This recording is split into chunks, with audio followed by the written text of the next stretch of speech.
याद रखना चाहिए, अच्छे और बुरे भावों की उत्पत्ति, ये 10 बातें प्रधान होती हैं। आपके अंदर अच्छे भाव आ रहे या बुरे भाव आ रहे तो उनमें 10 बातें प्रधान हैं। पहला, स्थान। आप कहां बैठे हैं, कहां रह रहे हैं, किस जगह खड़े हैं, आपको स्थान देख करके ही बर्ताव में उतरना है। जैसे मंदिरालय है, आप वहां खड़े होंगे तो तमोगुण अपने आप बढ़ने लगेगा, आसुरी प्रवृत्ति बढ़ने लगेगी। ऐसे ऐसे जिस स्थान पर खड़े होने से, देखने से, बात करने से हमारी वृत्ति बिगड़ रही, उस स्थान का तत्काल त्याग कर देना चाहिए, वहां से हट जाना चाहिए। पहला है स्थान। जैसे सत्संग, यमुना जी का एकांतिक पावन तट, किसी लता के नीचे, किसी संत भगवान के सानिध्य में, अब हमारा ये स्थान भजन वृत्ति बढ़ाएगा। उस व्यक्ति का घर जिसके पास जाने से वासनाएं बढ़ रही, उस स्थान में जहां दृश्य देखने से हमारे अंदर गंदी बातें आ रही, पहला है स्थान। दूसरा है अन्न। बहुत बड़ा प्रभाव अन्न का होता है। अगर अधर्म के द्वारा कमाया हुआ अन्न है तो बुद्धि अधर्म में ही लगेगी।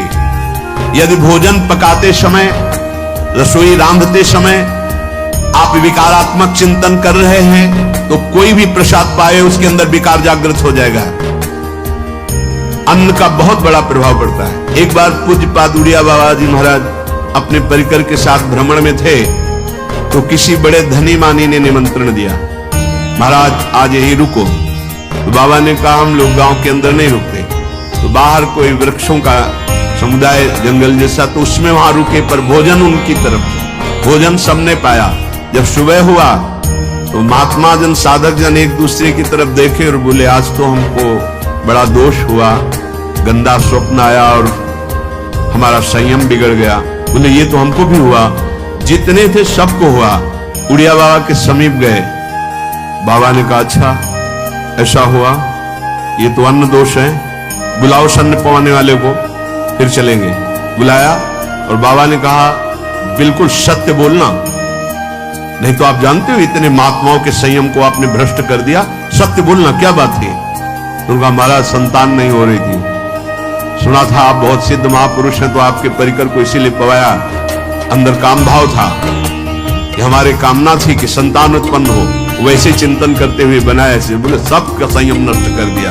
होश में नरक जाने वाली बात मत सोचो, अरे संतों को पवाओ जैसे अपने पुत्र को पवाते हैं, ऐसी भावना करनी चाहिए। आज हो भाग्य तो परिणाम खुद मंगल में निकलेगा। काम भाव से युक्त होकर क्यों बनाया, सब संतों के अंदर विकार पैदा कर दिया। अन्न का प्रभाव पड़ता है, हम जैसा अन्न पाते हैं वैसा। कई बार सुनाया है सिद्ध महापुरुष पूज्य प्रातः स्मरण श्री बलराम दास जी महाराज झाड़ू मंडल के, यमुना के पावन तट पर ही है, रास मंडल के पास ही। वो अपने एक लता के नीचे बैठे हुए भगवत चिंतन कर रहे थे।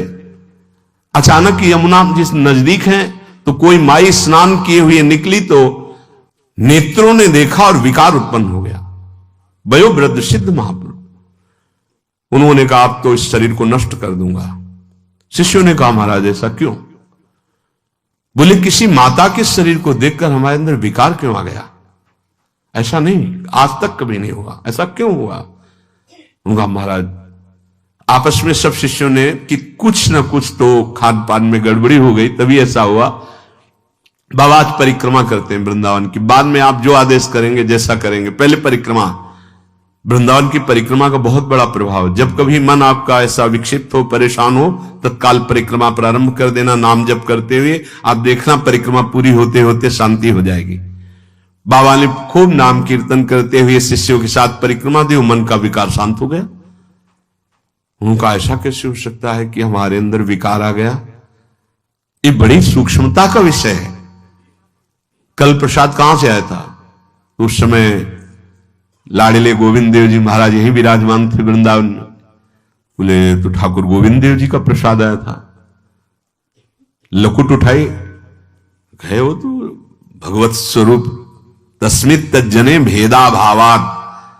भगवान और भगवान के ऐसे जनों में भेद नहीं होता, वो भगवत स्वरूप होते हैं। गए और कहा बताओ आपका प्रसाद न पावे तो अपराध लगे कि प्रसाद नहीं पाया, और प्रसाद पावे तो हमारे अंदर काम जागृत हो जाए, हम तो मरे ना दोनों तरफ से। तो ठाकुर जी बात कर रहे थे, दूसरों को नहीं सुनाई दे रहा था।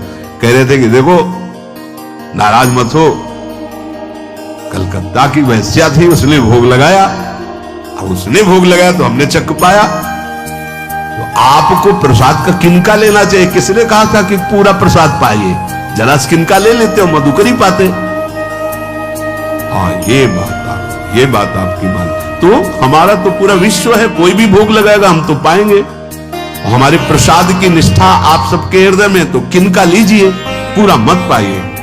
सोचिए, भगवत अर्पित प्रसाद और वृत्ति भगवान ने आदेश किया किनका पाओ, माधुकरी मांग के खाओ। यहां वर्णन कर रहे, यदि हम अन्न थोड़ा भी हमारे अंदर दूषित चला गया, तो जब कभी ऐसी विकार की भावना हो, आपके अंदर विकार बन रहा है, तो खोजिए।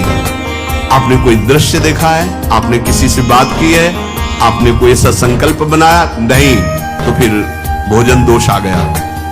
अब आज उपवास कर दो, जब तक वो वृत्ति न नष्ट हो तब तक कुछ मत पाना, जल से काम चलाना।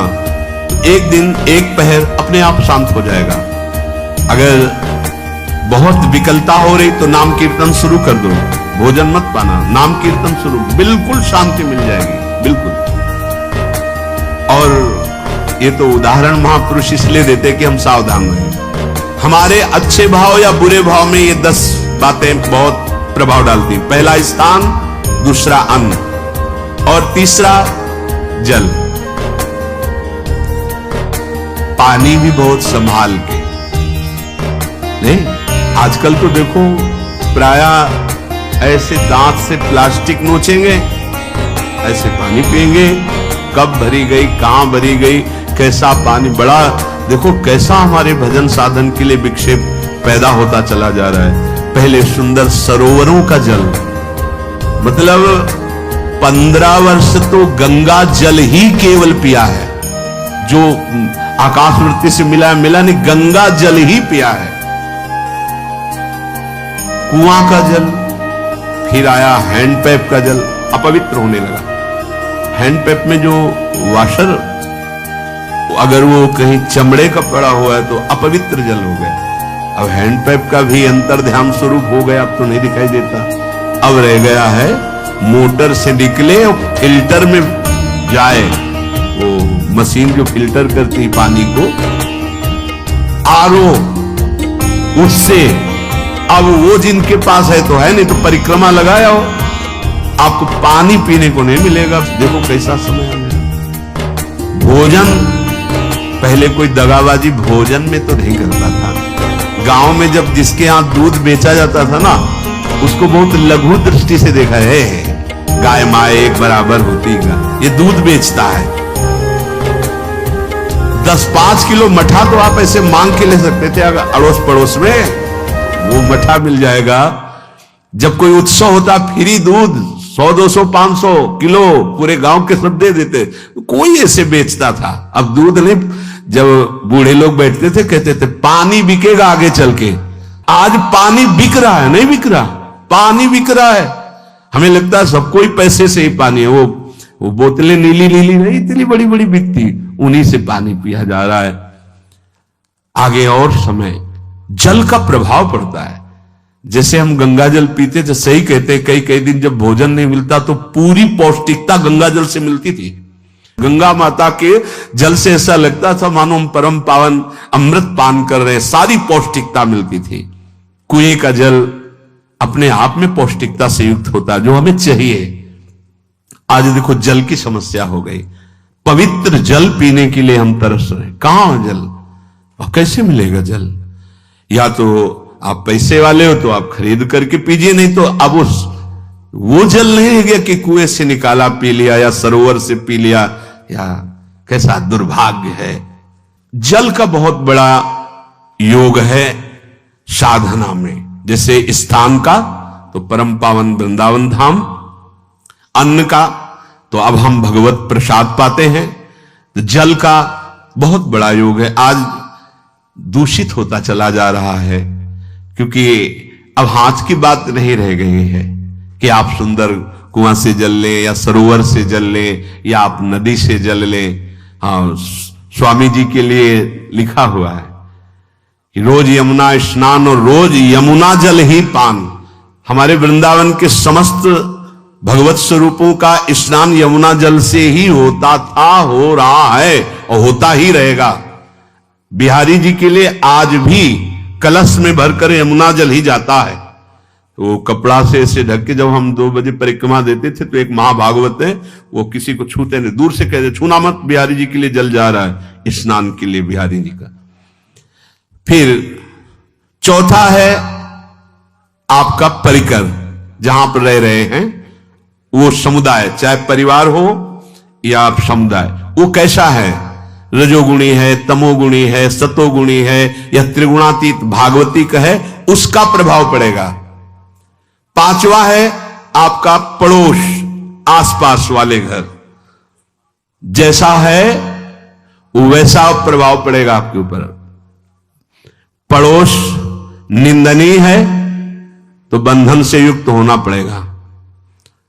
लंका के पड़ोस में रहने के कारण अगाध महिमा वाले समुद्र को बांध दिया गया, रघुनाथ जी ने पुल बांधा और दंड देने के लिए तैयार हो गए थे सरकार, अग्निबाण संधान कर लिया था, पड़ोस के कारण ही तो ना, पड़ोसी रावण था, इसीलिए आस पड़ोस का बड़ा प्रभाव पड़ता है।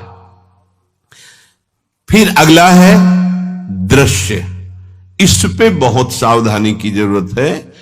ये मोबाइल भगवान चल गए हैं, बहुत विस्तार से चल गए हैं, अब कोई छोटा मोबाइल रखना नहीं चाहता, सब वो स्क्रीन वाला रखना चाहते, टच मोबाइल।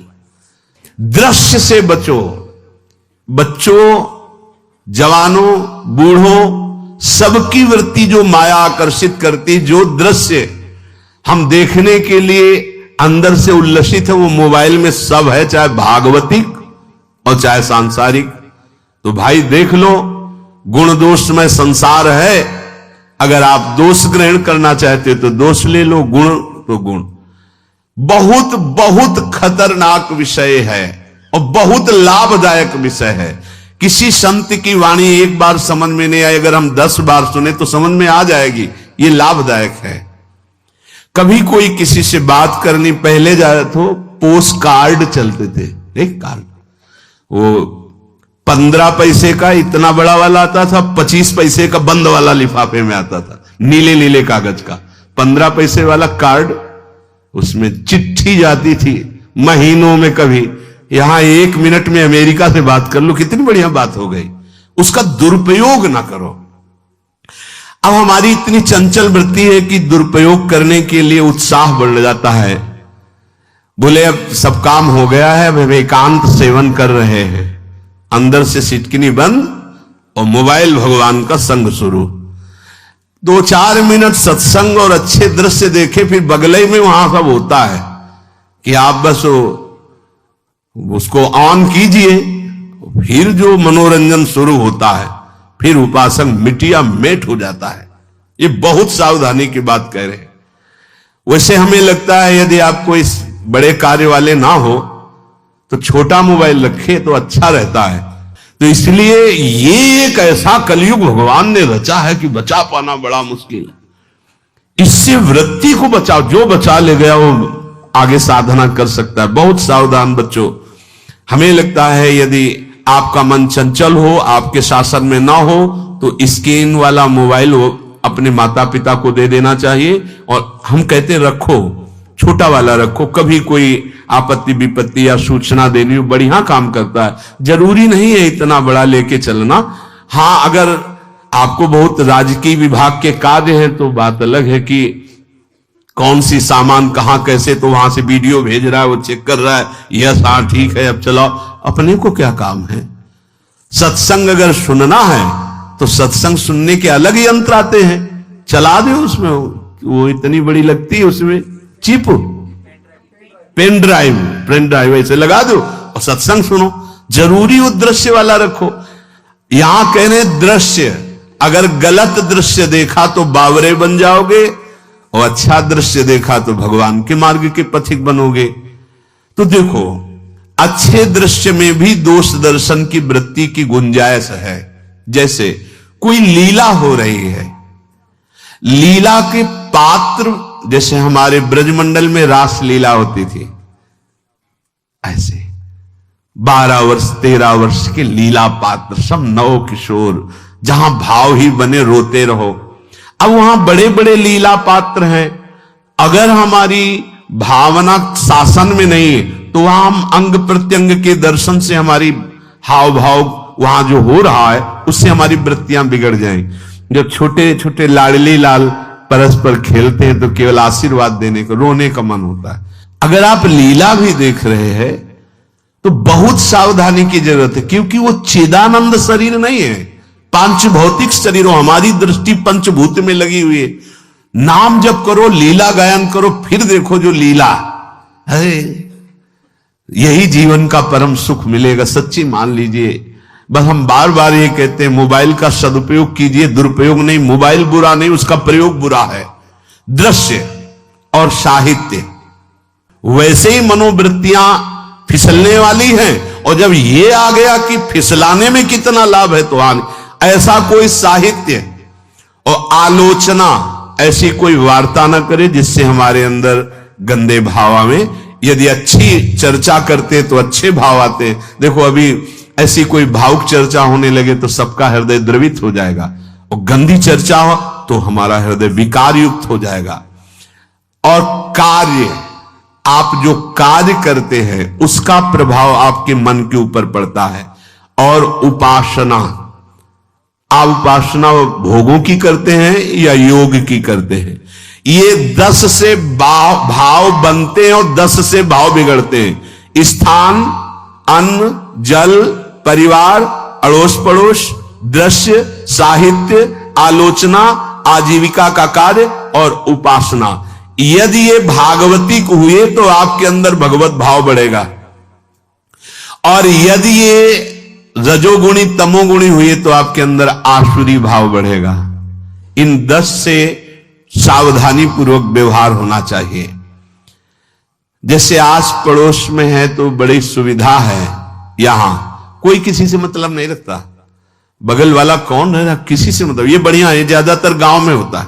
अपने यहां ये अच्छा है कि जैसे आप अपने कमरे में गए, किसी से कोई मतलब नहीं है, वैसे ऐसा ही जीवन रखना चाहिए।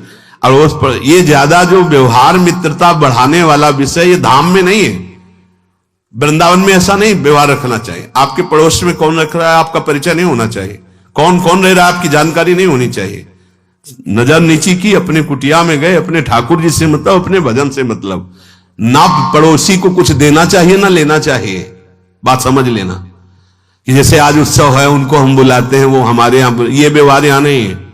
बनवासी हो, ठाकुर का भोग लगाया, और अगर आपको बांटना है तो बाहर निकलो, आधा किलोमीटर दूर ऐसी जगह बांटो जो तुम्हें राधे श्याम दोबारा ना बोले, फिर वो तुम्हें बुलाएगा, फिर तो वो बैठेगा, फिर प्रपंच की बातें होंगी, निंदा स्तुति की होंगी, फिर बड़ी संगोष्ठी होती है, पता चलता है। क्या फायदा ऐसे जीवन से? आप वनवासी हो, समय एकांत में दीजिए, अपनी कुटिया में बैठिए, नाम जप कीजिए, निकलिए, सत्संग सुनिए, ठाकुर दर्शन कीजिए, परिक्रमा कीजिए, फिर अपनी कुटिया में। ज्यादा व्यवहार में नहीं उतरना चाहिए, ये वनवास है, वृंदावनवास। सत्संग का सेवन, रजोगुण तमोगुण का त्याग, तो दुष्संग से आप बच जाएंगे।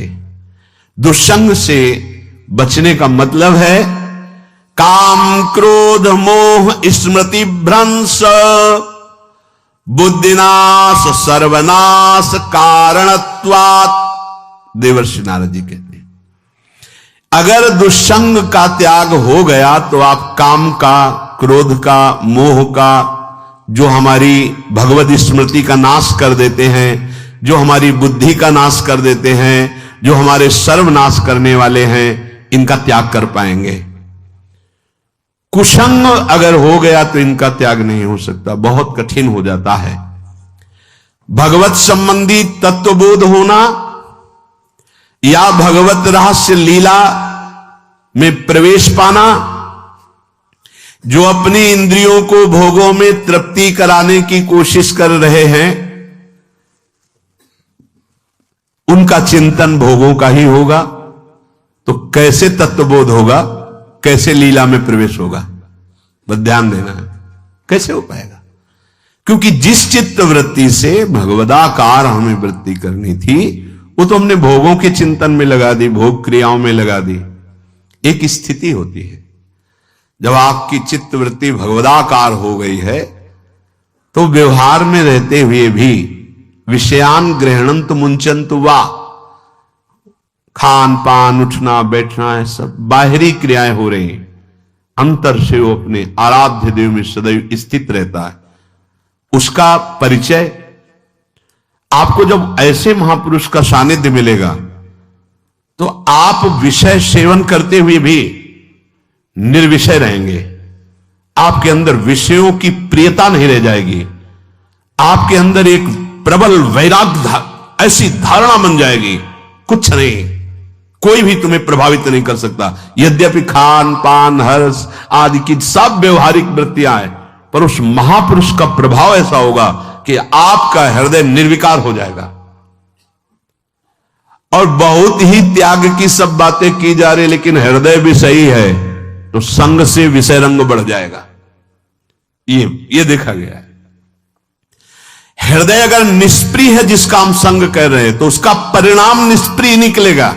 व्यवहार में कुछ भी हो, निष्प्रियता ही आपकी बढ़ेगी, निर्विकारता बढ़ेगी, क्योंकि उसकी स्थिति का संग हो रहा है, उसका प्रभाव पड़ रहा है।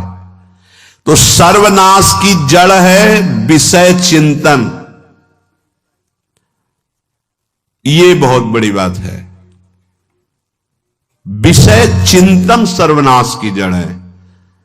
यहां विषय भोग नहीं कहा, क्योंकि चिंतन का परिणाम भोग है।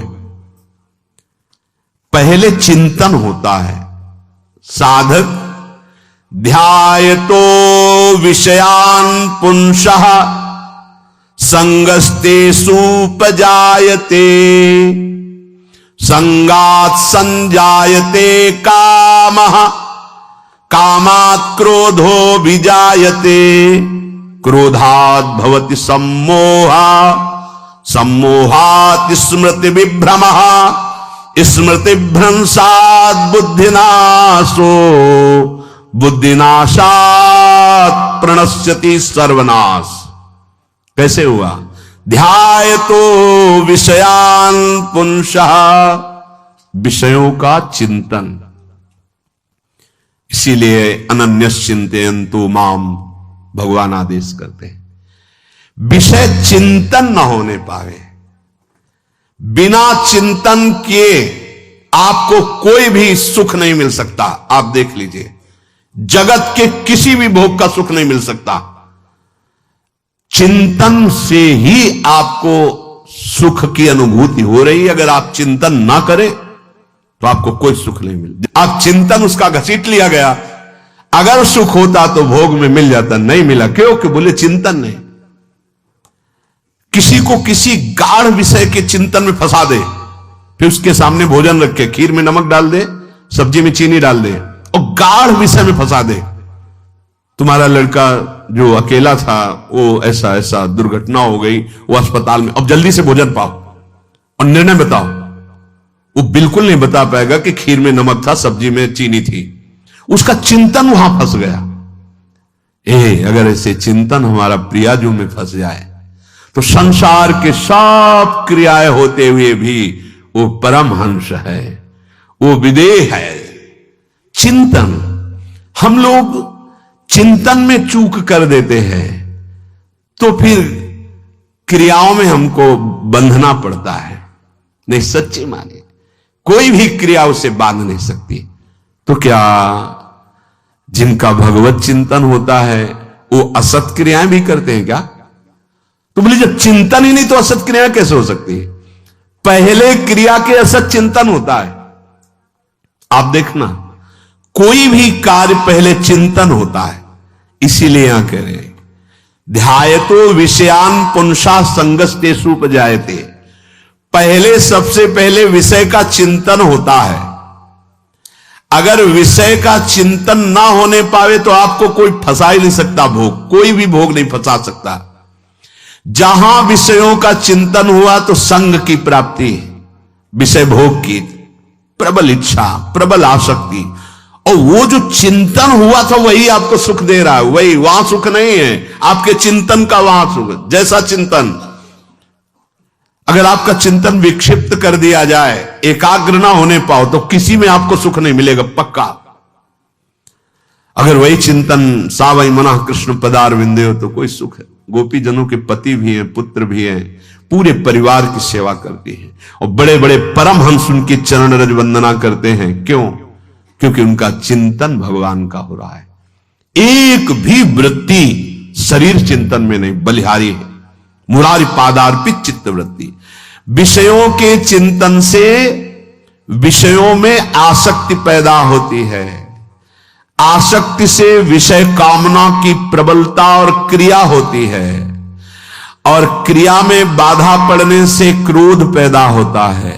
क्रोध से मूढ़ता छाती है, मूढ़ता से स्मृति भ्रमित हो जाती है, स्मृति भ्रंश से बुद्धिनाश होता है, और बुद्धिनाश ही सर्वनाश है।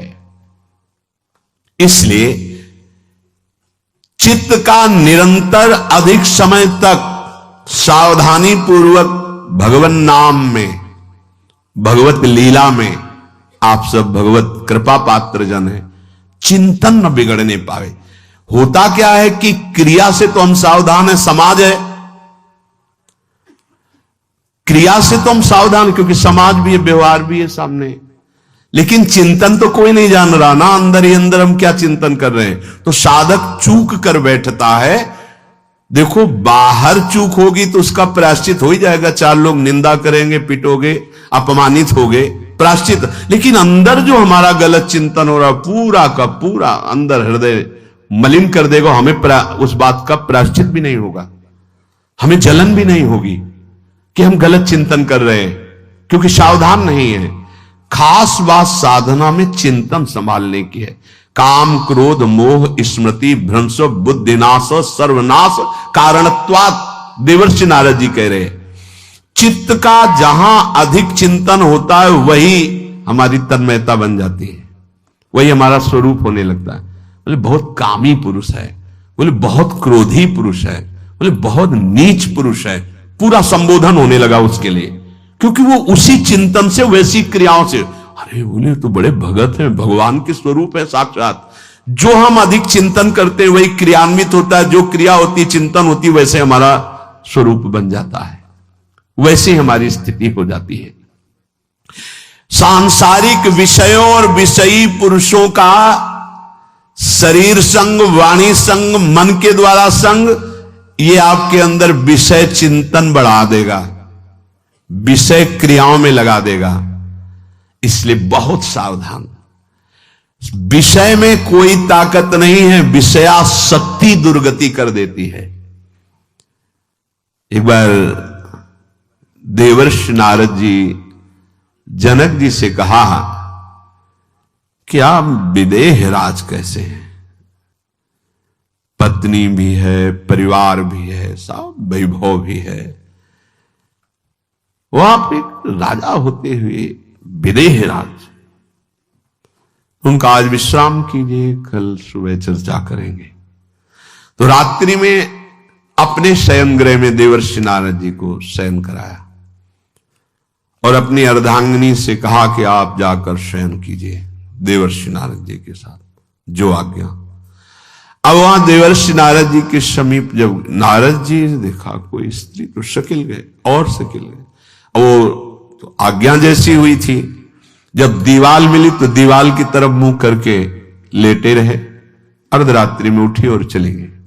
देवर्षि नारद जी सुबह गए और कहा कि ये क्या मजाक था आपका, यदि आपको ऐसा ही व्यवहार करना था तो आप हमसे कह देते तो हम बाहर जाकर शयन करते, आपने ऐसा क्यों किया। क्या हुआ महाराज?